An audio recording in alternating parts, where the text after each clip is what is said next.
Often a lot of people think that startups fail because they've run out of money or they didn't have a good idea. But after going and speaking to many founders, there's really a couple of patterns where, people are making what I would call own goals, where they are really, most startup failure is preventable. About 92% of startups fail within the first 3 years. Part of that is a function of just doing innovation, but most of it is because founders haven't taken a methodical scientific approach to validating whether or not it's a real problem.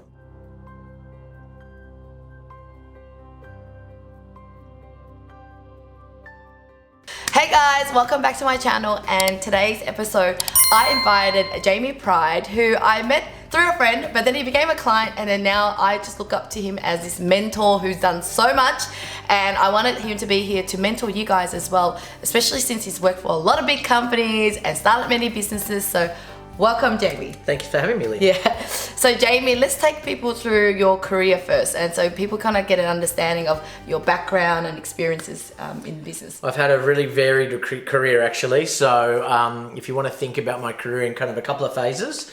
So after I left school, I did a physics degree and thought I was going to be a scientist, and then decided that I wasn't going to be. But then started in the computer industry. So repairing computers and sort of, working as sort of a field service engineer.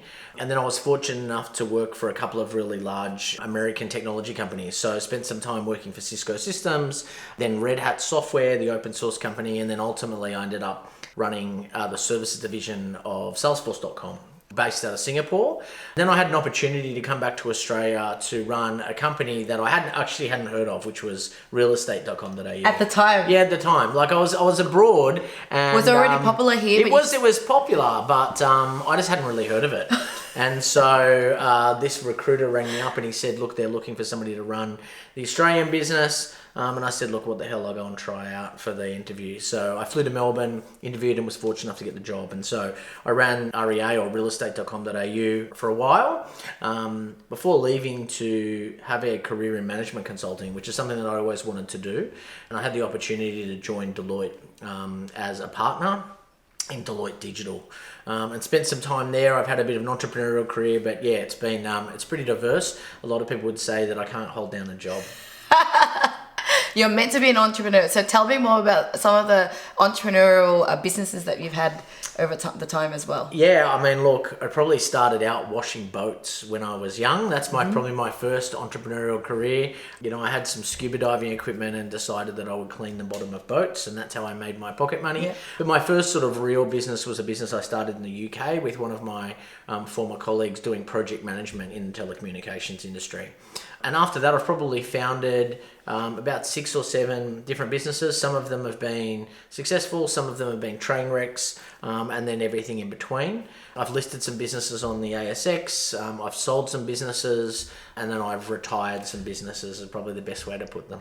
Would you ever list a company again? Because recently I heard from someone who says there's no one that's listed twice. Yeah, no, I wouldn't. It's not cutthroat, but I think you've got to understand who you then serve. So as a public company, and I've run public companies, and I've listed a company, you are then beholden to the shareholders. And that's not a bad thing necessarily, but it means that the focus of the company becomes quarterly. You're very much focused on delivering short-term returns for shareholders, and you can't invest for the long term. And so, that suits certain types of companies. But typically, if you're a mid-size or a small cap business, you're typically then just on this endless treadmill, and it becomes very difficult. So no, I wouldn't. Yeah, I've heard that. So yeah, I'm going to take off that bucket list, because sometimes you don't know it's a why good thing you to have done once, right? Then you don't want to do it. And certainly listing my business was one of the sort of the peaks of my career, but also ended up being one of the troughs. So, so it's a bit of a roller coaster. Okay. So tell us more a little bit about your current business. What does it do and who does it serve you? Yeah, so look, I started my current business about 2 years ago, where I just had that entrepreneurial itch again and felt that, and it will probably be, I think, sort of my future, which is I don't think I'll go back into the corporate world again. And we really saw an opportunity especially with the pandemic, to help organisations with their people. And specifically around sort of what we would call strategy activation. So if you think about most businesses, they've got a strategy that they want to deploy, and then they want to execute that. But there's a piece of readiness that happens in the middle.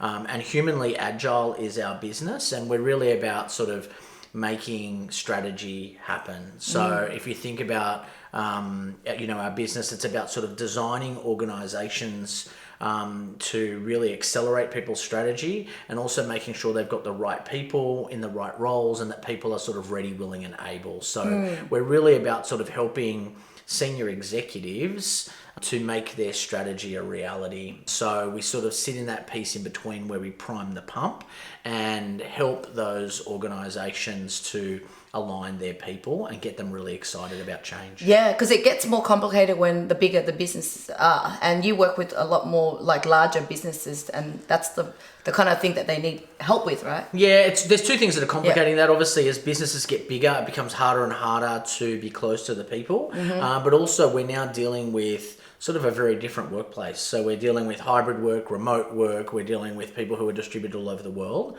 And I think that's a good thing. However, it adds a layer of complexity to how you implement your strategy, because when people aren't in the same building, it becomes a bit more of a challenge, and it can be achieved. But, how do you motivate a distributed digital workforce? And that's something we help with. Actually, I want to deep dive into that topic. I don't care where this conversation goes, but I feel like I need to talk about the future of work, because my MD, Richard, was fortunate to sit listening to you talk. And you explained a little bit about what your thoughts are with the future of work. So would love to hear from you yourself. Yeah, look, I think when I'm dealing with senior level executives, so people who are in the C-suite, they come in kind of two camps. So there are believers and non-believers, you know. And I think that it depends on the nature of people's workforce. But a lot of people are either thinking about returning to work. So, how do we get people back in the office? Companies have spent a lot of time investing in really large buildings. And there are people who think about the future of work in a way of like, how do we redesign work? And so, my kind of conversation with them is typically, if you think about what the workforce is going to look like in 10 years, it's never going to be the same. We're not going back to the way it was. People want flexibility. I think organizations need to embrace that flexibility and use it as a competitive advantage. And our view is that it doesn't have to be one-sided. So a lot of executives are skeptical or cynical about the future of work because they feel that it's only about appeasing or making employees happy. Not that that's a bad thing, right? Not that that's a bad thing. I mean, we want to make employees happy, but they don't see the benefit that they get as an organization. And one of the things that we help them unlock is that by providing flexible working, you're potentially looking at decentralizing your decision making, you're using technology. That means that you can harness that as a competitive advantage. And often, executives don't see that. And so we feel that, designing for a remote first environment is the best way, so that if you assume that everybody's going to be remote and then you dial it back from there depending on what you want, then you will be, I guess, much more galvanized and much more flexible in terms of your ability to change your processes in the future as you need. That was so interesting, because Richard did mention the way you said about, remote first. Now, how about companies like my husband, who is a manufacturing firm? There is going to be some parts that just cannot be remote, right? They have to manufacture. And then there's probably like 20 or 30 people in the office who technically doesn't have to be there. Now, that creates a lot of complexity in a company, right? Because you kind of go, how do you do half-half? Have you faced anything like that? Yeah, and look, I think it's where we're at in sort of this sort of next round of flexibility, which is there are many, many organizations that actually have hybrid workforces. So anybody who's got frontline workers, people who've got service stations, people who've got customer call centers, where the actual, large percentage of their workforce, construction industry, for example, people have actually got to be on site. And so we get this sort of tension between sort of headquarters where knowledge workers can have flexibility flexibility, and potentially, traditional blue collar workers can't. And that's, causing a bit of inequity inside the workplace. Having that tension is going to be natural inside businesses, and we need to look at ways of, how do we provide some level of flexibility to workers, even if they have to be on site. Now, part of that may be, looking at culturally, how do we blend people in? What do we do in terms of potentially 4-day work weeks, for example? So there are other things that we can provide to people who've got to be physically present, but still give them some sense of autonomy.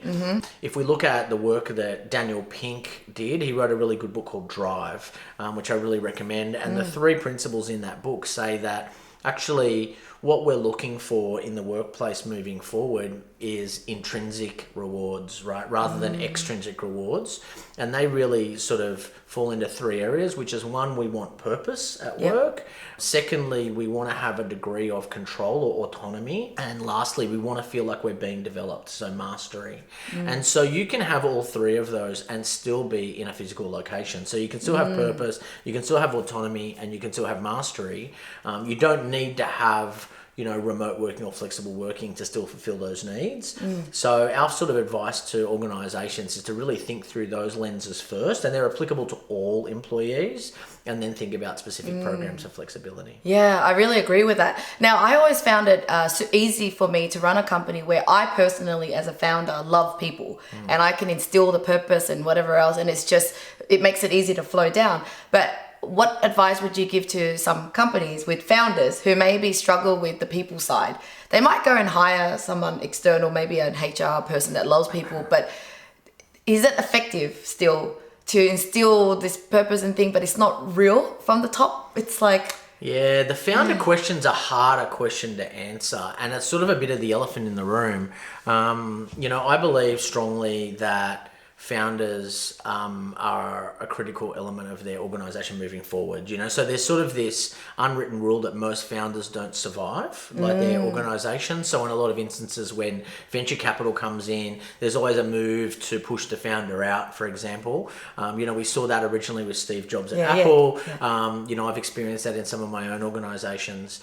I think there's 2 components to that. So one is a genuine, I think, concern that founders do need to raise their level of emotional intelligence. So as a founder, you need to understand what your strengths and weaknesses are. And in most instances, founders probably shouldn't run the companies that they found, right? Okay. So they typically don't like that part. If you think about most founders, they're most in love with the product. Right, so they're in love with either servicing the customer or they're in love with developing the technology.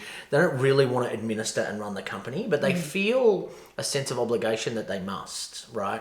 And so often that sort of tension means that founders are typically not very good at CEO kind of roles in their own businesses.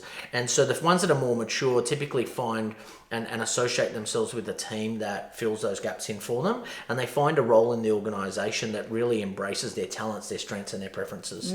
And so most founders, I think, are better as sort of the chief product officer or the chief customer success officer, where they're actually out doing the things that they love. Often also founders, like I'm like this, I like to start organizations, but I don't like to run them in the long term, so often founders like that novelty. In terms of sort of your original question, which is, what do we do around sort of, driving that culture? I still think founders are essential to creating that culture. And so they need to work on themselves, even if they're not necessarily the direct people manager. They have they cast this huge shadow over the organization in terms of their personality. Founders can often be larger than life. But it doesn't mean that they have to be assholes, right? They can still be friendly. They can still really sort of have that sort of warmth if they work at it, right? And so I think founders still need to work on growing themselves. Yeah, I guess it just comes down to how much do you want your business to succeed and thrive. And if you want to, you got to work on yourself. Otherwise, you can just stay the same. You got to be constantly growing. Yeah. It's hit and miss about sort of installing an outside CEO in a business. In a lot of instances, when we're seeing startups that are going sideways and aren't doing very well, often there's this incompatibility between a brought in CEO and the founder.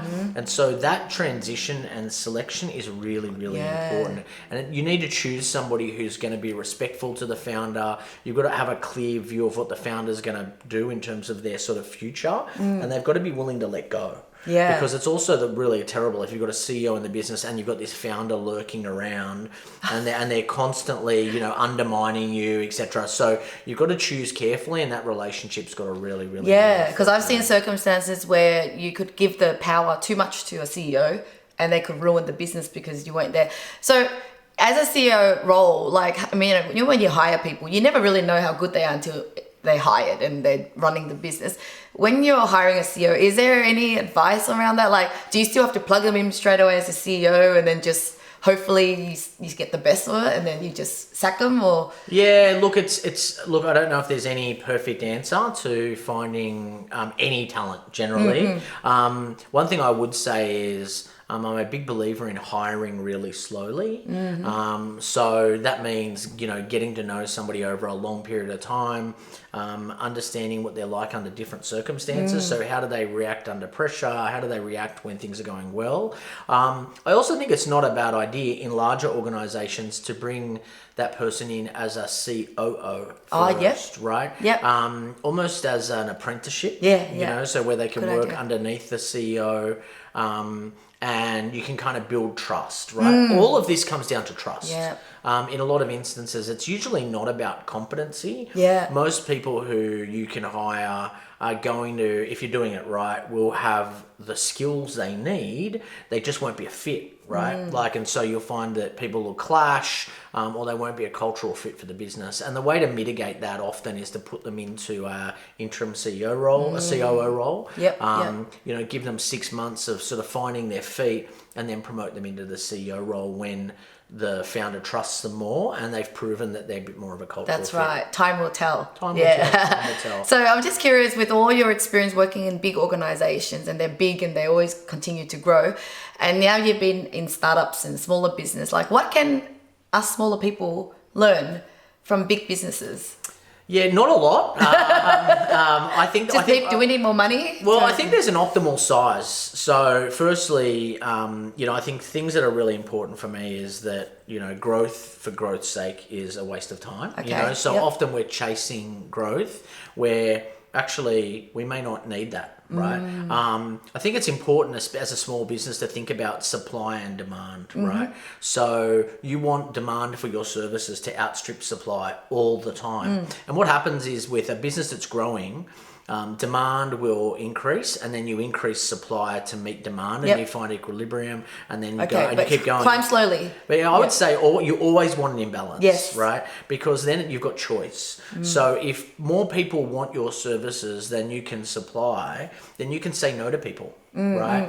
And so I always think that having your business well below, substantially below demand, gives you strength. Right, it means that you're going to be economically healthy. It means you'll be able to pay for all the people. You can decide to take that as a profit. You can grow slowly. So the first one I think is understand the supply and demand economics of your business. The second one is choose your people carefully. In a small business, let's say 4 people, one wrong hire is 20% of your workforce, right? True. So if you get just one person wrong, it can be devastating to your business. And so really getting good at being able to select people, getting more of your team involved. So in our business, everybody in the company is involved in hiring. And we give people time to come in and spend some time with us, spend a day, spend a week, so they get to know us as well as we get to know them, and we still make mistakes. Right. So I think that hiring and managing your growth are the 2 things that small businesses should be focused on. I guess the bigger the companies are, they do have more money to hire the A players, the best people. They still make mistakes, but it doesn't damage the business as much. I think it's changing in a sense that I think people want different things in their lives now, and I think you can get access to talent that you wouldn't normally have got access to. I think people are starting to shun, I guess, the big corporates now, right? So a lot of people would rather work for a small purpose-driven organisation than work for a big bank, as an example. So I think that just because it's a small business doesn't mean you can't get good quality people, but you've got to have an X factor. So you've got to have really strong purpose. You've got to be able to sort of say to people around those three pillars, I can give you really a strong purpose and you're aligned with that. I can give you autonomy and I can grow you. And often that will be worth more than money. And would you say branding is quite important? I mean, these companies that we hear, the big ones, they've got a great brand. And can we learn something from that too? Yeah, I maybe count this. I think brand's really important. And, I agonize over brand, even as a small business, because I think brand says a lot about you as a business. So when I see a business got a terrible website, or if I see them, there's mistakes in their PowerPoint or those kind of things, and they don't have that polish and that care, it just says a lot about the business, right? So, even as a small business, we spend a lot of time making sure that everything we produce for clients is amazingly, well thought out. We care a lot about our brand. I've probably engaged more brand agencies in the past 2 years of my small business than I have, salespeople. But you knew it was a long-term investment, and it's the core foundation of your business. Yeah. I mean, look, I think, small businesses should think about brand. It's more than just a logo, right? Yeah. Brand is how people experience your company. And so sort of thinking about, what kind of experience you want your customers to have, how does that reflect in your brand? I think it's important. But then also live it. Yeah, absolutely. And I think brand is just as important for attracting employees as much as it is for just attracting customers. That is so true, because we've just got so many VAs always knocking on our door wanting to work because of my own social media presence and branding. So we always feel like, a lot of people do want to work for us, which makes it easy on the hiring side.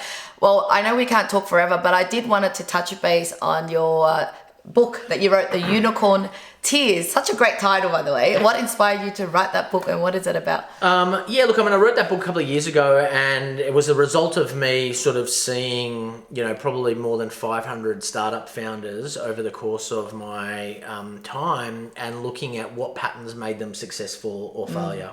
And really it's a book about the 10 reasons why startups fail. And how to avoid it. And, often a lot of people think that startups fail because they've run out of money or they didn't have a good idea. But after going and speaking to many, many founders, there's really a couple of patterns where, people are making what I would call own goals, where they are really, most startup failure is preventable. About 92% of startups fail within the first 3 years. Part of that is a function of just doing innovation, but most of it is because founders haven't taken a methodical scientific approach to validating whether or not it's a real problem, validating whether people actually want the product or service that they're going to market with. And so people have blinders, and a lot of people think it's more art than science. There's a lot of myth associated with the startup world. And so that book is really about really busting some of those myths and saying that actually startup success is something that you can have a formula for. It doesn't guarantee success, but certainly it will mitigate a lot of the obvious failures. Oh, love it. And so coinciding with your podcast that you do have or did have on the failures, what were some of the common 3 failures or tears that people have suffered? So funny enough, the 3 most obvious, and by a long way, the number one reason why startups fail is building something irrelevant. Something relevant. Irrelevant. So something the market doesn't want. Oh, okay. Yeah. Right? Something the market doesn't want. So solving an irrelevant problem. And you think that that's something that you can quite easily mitigate against, and you can.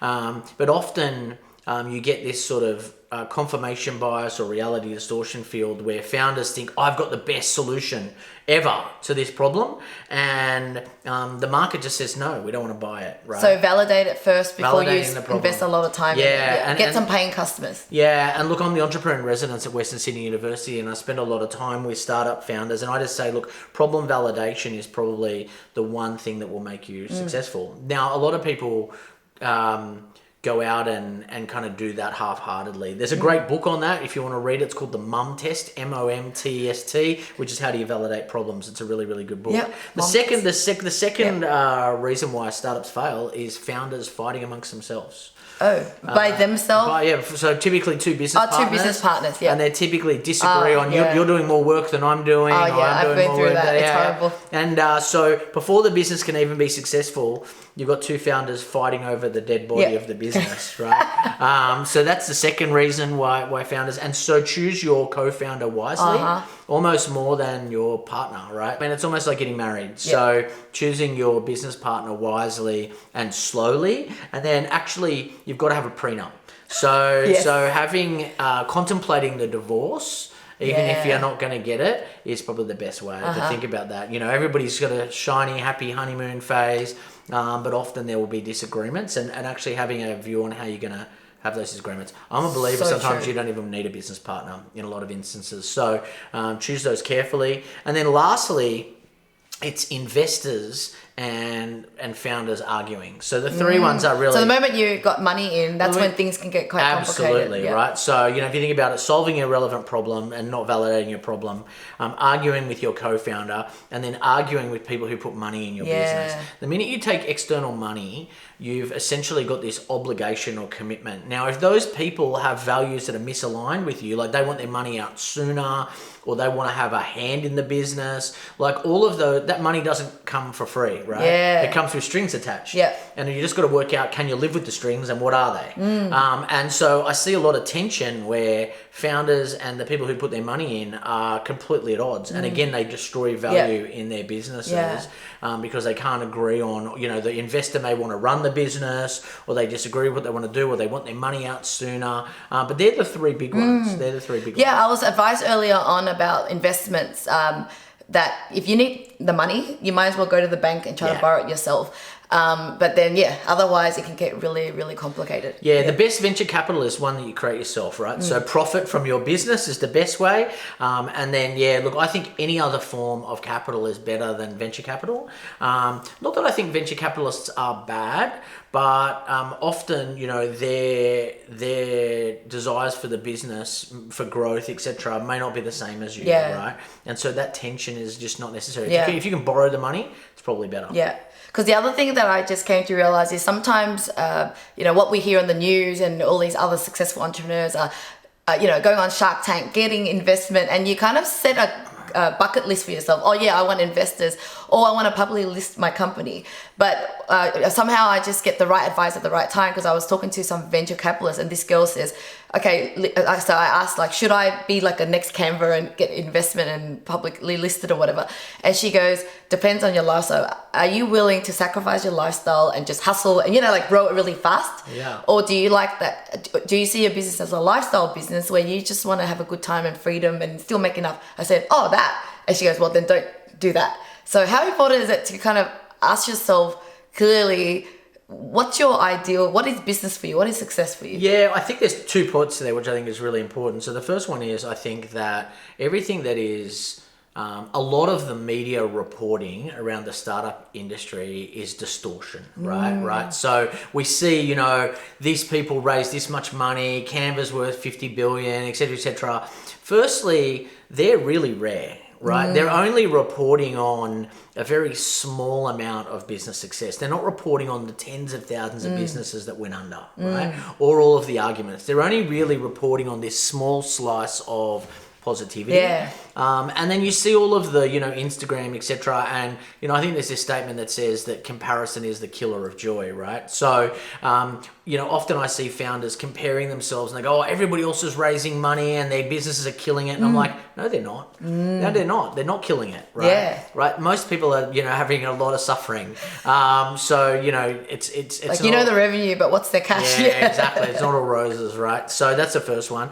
And the second thing is actually right, which is you got to know what success means for you, right? And I think during the post-pandemic period, people are reflecting on what matters, right? Maybe they want to spend more time with their family. How much money is enough, right? So, you know, if you can feed yourself, if you've got a really nice house and you go on holiday, those kind of things, maybe that's enough, right? This idea of chasing unicorns, and a unicorn is a startup with a $1 billion valuation. Most of the time it's all paper money anyway, right? So, like, you know, I don't know if your aspiration should be, I want to build a business worth $1 billion. I think you should say, I want to build a really valuable, healthy, sustainable business that solves a real problem. Now, if that makes, you know, 500,000, 5 million, or 500 million, great, right? You can't necessarily control those elements, but you can control that you're going to do something meaningful and sustainable. And I think that's, you know, we're starting to see people kind of reflect on that a bit more, and trying to do things that are a bit more purposeful. Oh my God, I love our conversation, by that. I could talk forever, but I'm going to ask you one last question, which is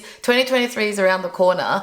And by the time people watch this, it's still early 2023. I guess, like, we're thinking about goals and what should we achieve. Like, what's your big goal, or what's the theme for next year for you? Yeah, look, I mean, we're in an interesting time in our business right now. So 2023 for us is a really interesting consolidation phase.